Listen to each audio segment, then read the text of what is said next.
Welcome to our lecture video on Chapter 3 material from our book.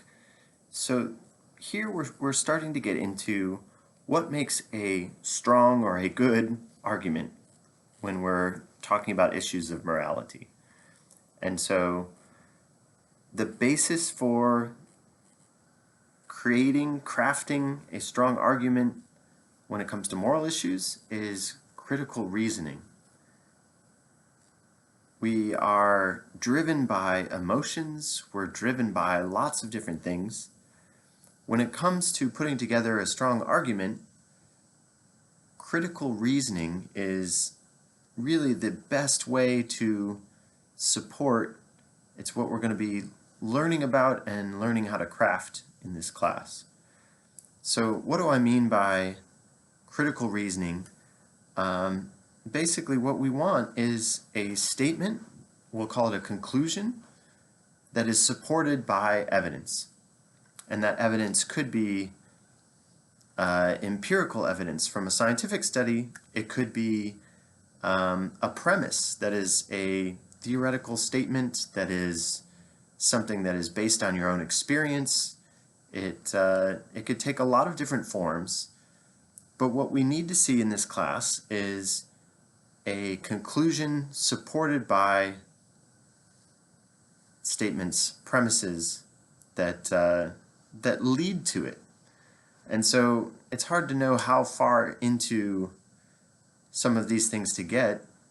The book does a pretty nice job of covering a lot of ground in Chapter 3. We're not going to get into diagramming out arguments and looking at which premises are required to support a particular conclusion.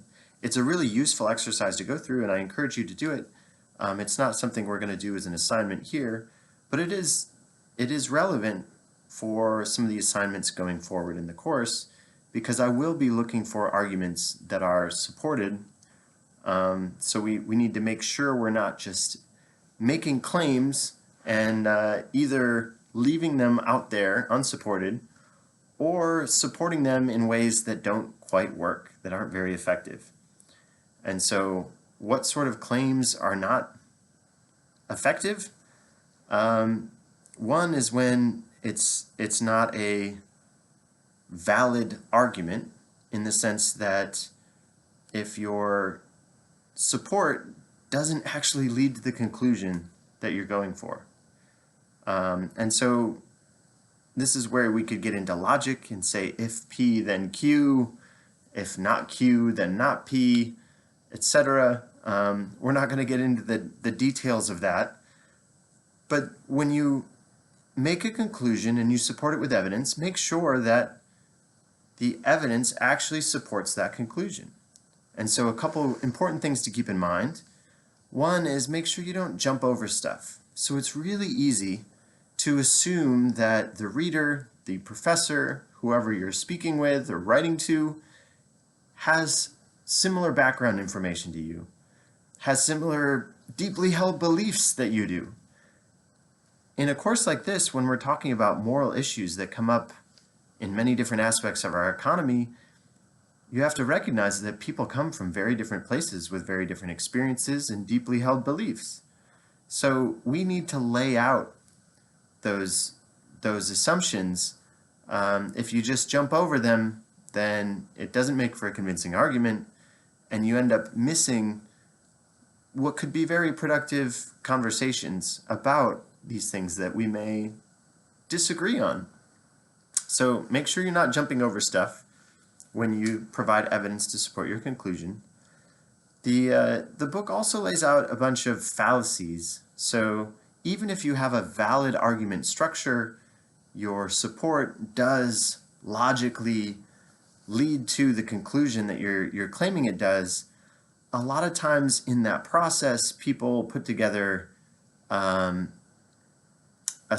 craft their argument in a way that doesn't do an effective job of actually supporting the conclusion. And so, for example, a lot of times people use a straw man argument. And I see this a lot, both in the broader world and also in my classes and when I read papers. So something to keep in mind, we want to avoid simplifying the other side's argument to the extent that we can easily knock it down. That's what we call the straw man fallacy. When we misrepresent the other side, usually simplifying it, oversimplifying it, and that makes it easy for us to kind of bat it away.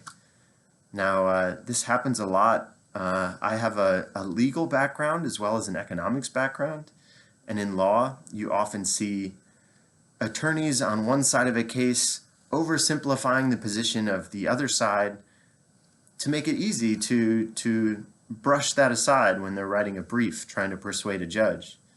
The problem is, if the other side actually has competent attorneys, they're not making this overly simplistic argument. They're instead making a well thought out argument, providing their own evidence in support of their conclusion, right?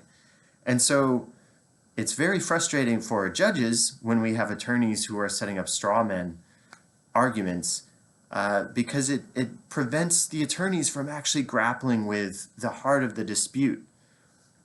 So a much better strategy, if you're an attorney or a student and you're writing something and you want to be persuasive, is to actually grapple with the other side's argument in a meaningful way.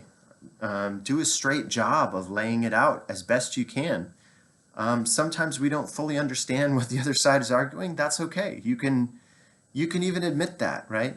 But do the best you can to lay out the best argument against your conclusion, because that's going to make for the most convincing way for you to present the support for your own conclusion, because you'll be able to meaningfully address how you can grapple with their argument vis-a-vis yours. So avoid straw man arguments and other fallacies like that.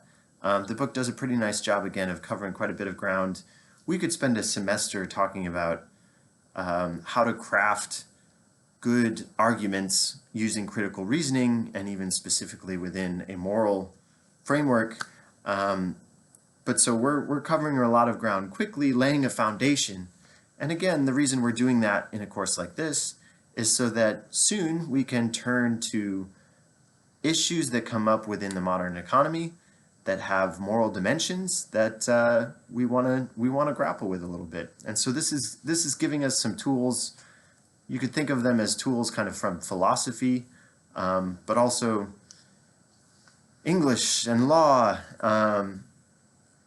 We're drawing from psychology. We're drawing from lots of different areas to come up with ways for us to get at these normative aspects of the things around us, where normative means getting to issues of morality, of what should be or shouldn't be. And those are things that we often set aside in a class like economics.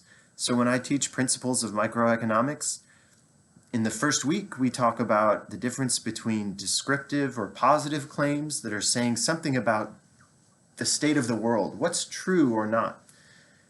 Does higher minimum wage law lead to higher levels of unemployment? That's a question that would be answered with a descriptive claim, right?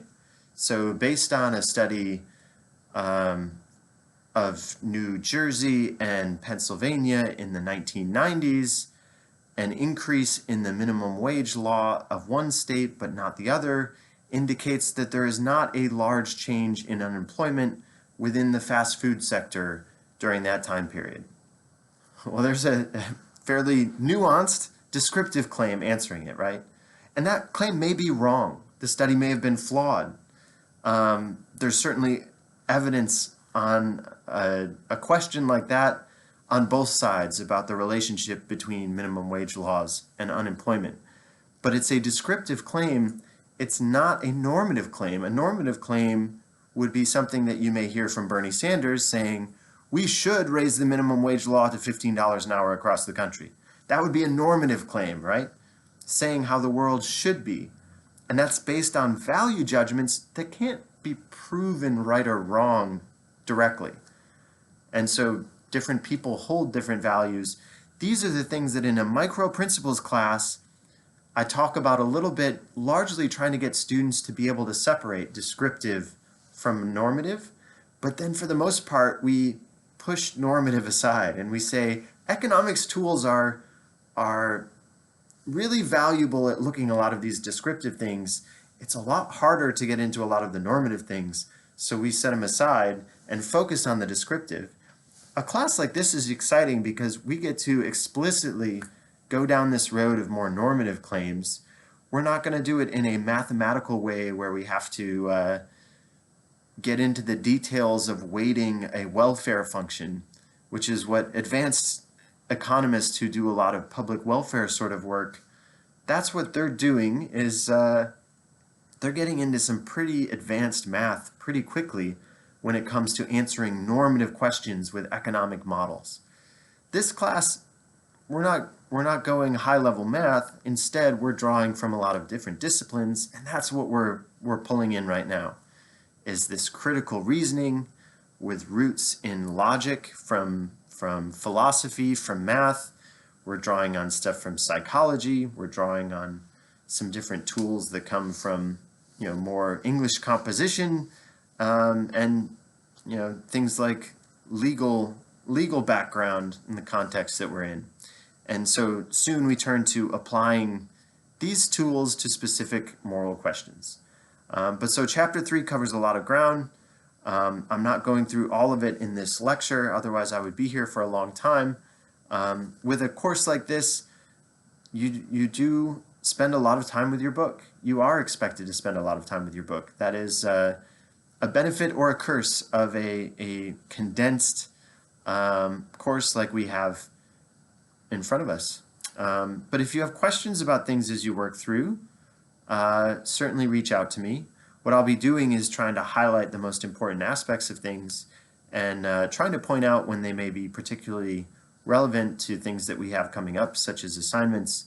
And so I will note there's a really helpful section in the back part of chapter 3 talking about writing an effective argument to support a moral conclusion.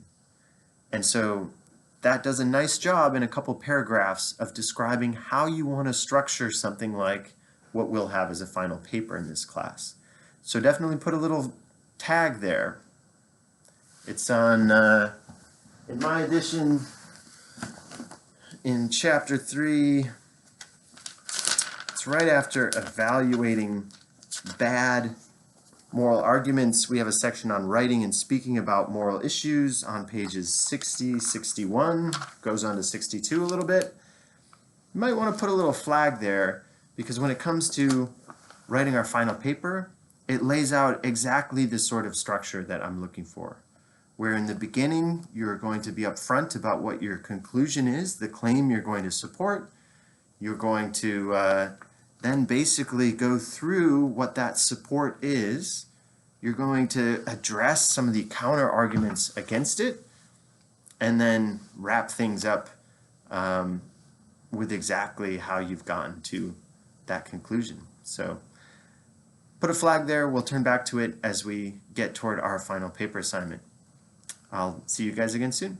Thanks.